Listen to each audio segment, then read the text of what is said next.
Hi, everyone. Welcome to the Happy Hustle Show.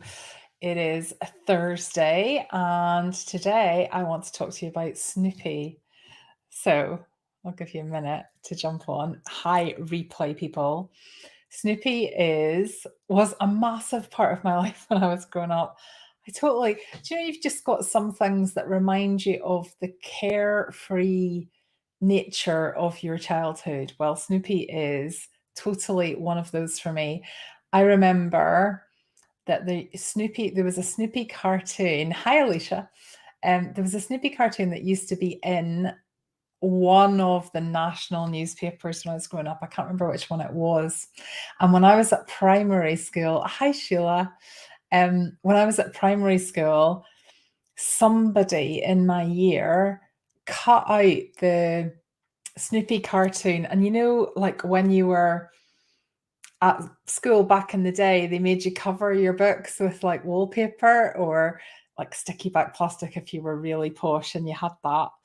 Um, well, this girl in my class, Hilary Ann Rowland, she was called, she cut out all of these Snoopy cartoons from the paper and she covered one of her books in it.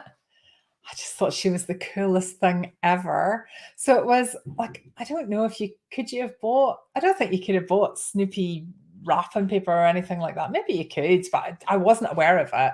Nobody had it. So you mustn't have been able to.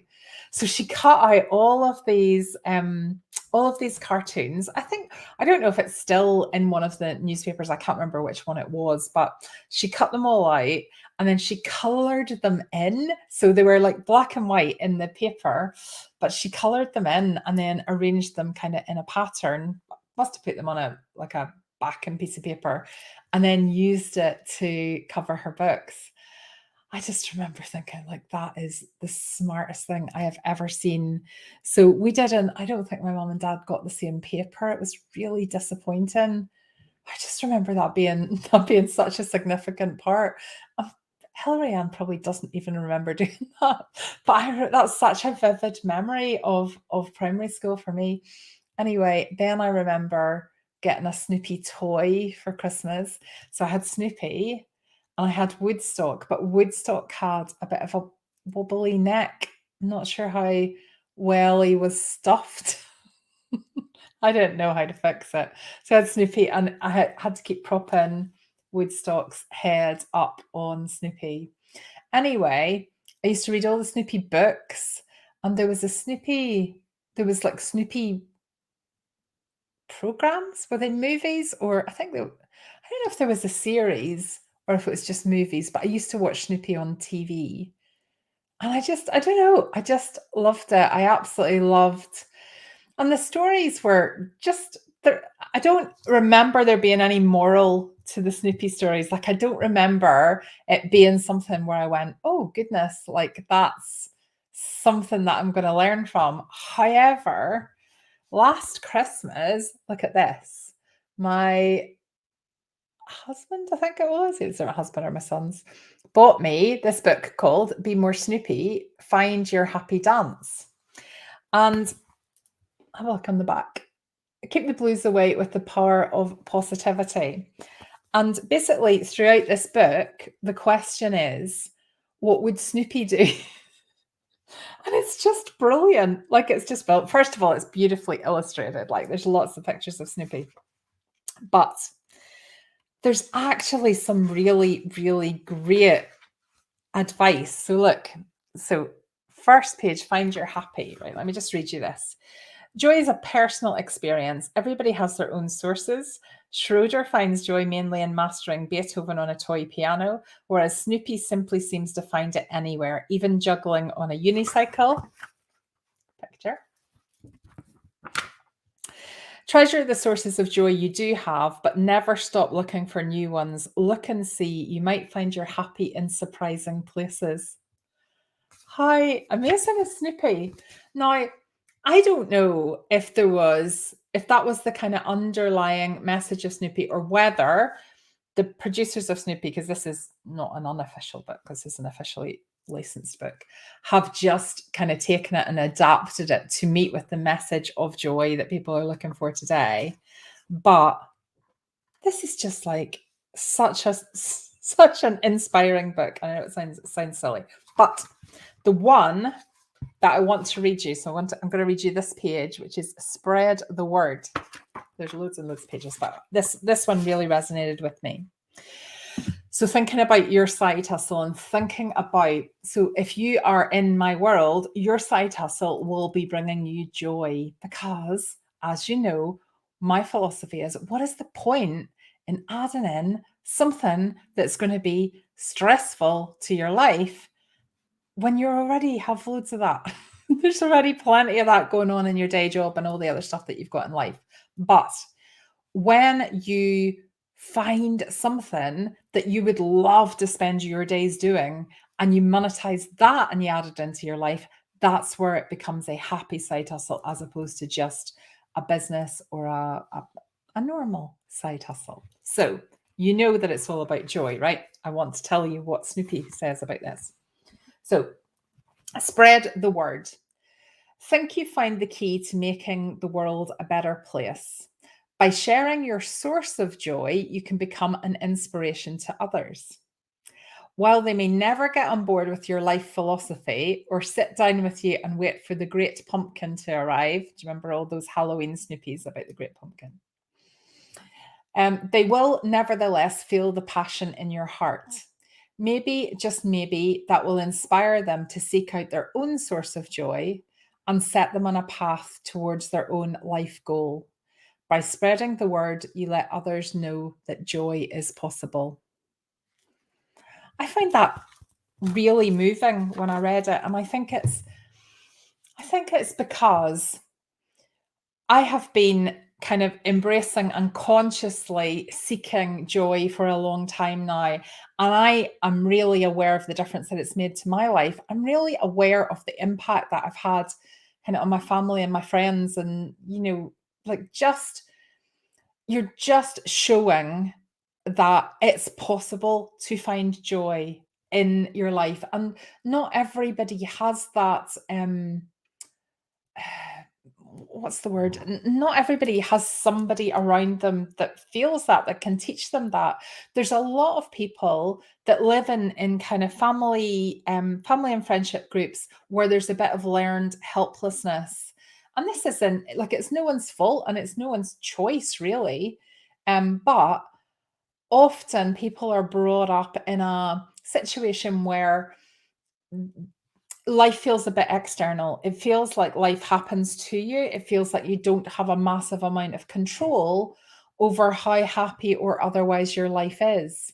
And I absolutely understand why people think that, and bad things happen to people all the time. And I'm not suggesting for 1 minute that you should be feeling joyful every second of every day. However, when you realize that how you react to things, how you perceive things, and how you process things creates the joy in your side hustle and in how you feel about your side hustle and in how you feel about your life, because it's wider, isn't it? Then you're demonstrating to other people that it's possible to choose the joy. It's possible to find the source of your joy. Because remember, before you had your side hustle, for many of you, you weren't quite sure what it was that was going to be the happy thing. Like normally, if you've come through one of my 5-day challenges, normally at the beginning, people say, so we ask everyone the question, what are you hoping to get out of the week? And generally people say, I'd love a side hustle, but I've no idea what it could be. And we go through the process and we work through a process that helps you to go, okay, these are things that bring me joy. These are things that can make me money. These are things that are quick. We put it all through the funnel, and the joyful, the happy side hustle drops out the other end. So there's a bit of fortune, there's a bit of manifesting that has made you come across this process, that has made you set up a side hustle, that has made you want to explore being in the joy, being in that moment, and then creating money from it that you can use for more joyful things. Like there's a little bit of serendipity, but also a little bit of, if you're woo woo at all, a little bit of manifesting, because unless you want it, you're not going to notice something like this. My Facebook ads go out to hundreds of thousands of people, and only a very small amount of people click on it, like for any ads. Like, I'm not moaning about that. But for some reason, you clicked on it and you came into my world, or you might come into my world in a different way. But for some reason, it resonated with you. And because of that, I just want to read you these words again. So, think you found the key to making the world a better place. By sharing the source of your joy, you can become an inspiration to others. So think about this. This is not just about you and the impact that your side hustle is going to have on you and your family. This is wider. This is about you becoming a source of inspiration to others. Step into it. I don't want anybody listening to me on replay or live going, oh, I'm not sure that that's me. It is. You have set about finding yourself something joyful that is inspiring to other people. While others may never get on board with your life philosophy, they will nevertheless feel the passion in your heart. It's massively infectious when you're joyful, massively infectious, and people want to be around it. And why do they want to be around it? Because they resonate with it, because they feel it deep inside themselves and they want it to come out. They want someone to demonstrate that it's okay to not be the standard British, how are you? I'm not bad. Like, that's what we expect each other to say. What if you said, I'm joyful today? Like, people would go, whoa, weird, but intriguing. Wouldn't you rather be weird, but intriguing? Maybe, just maybe, we will inspire them to seek out their own source of joy and set them on a path to their own life goal. By spreading the word, you let others know that joy is possible. Your side hustle is not just about you. You've chosen something bigger. Your side hustle is the gift that you've been put on this world to give. You need to let it out.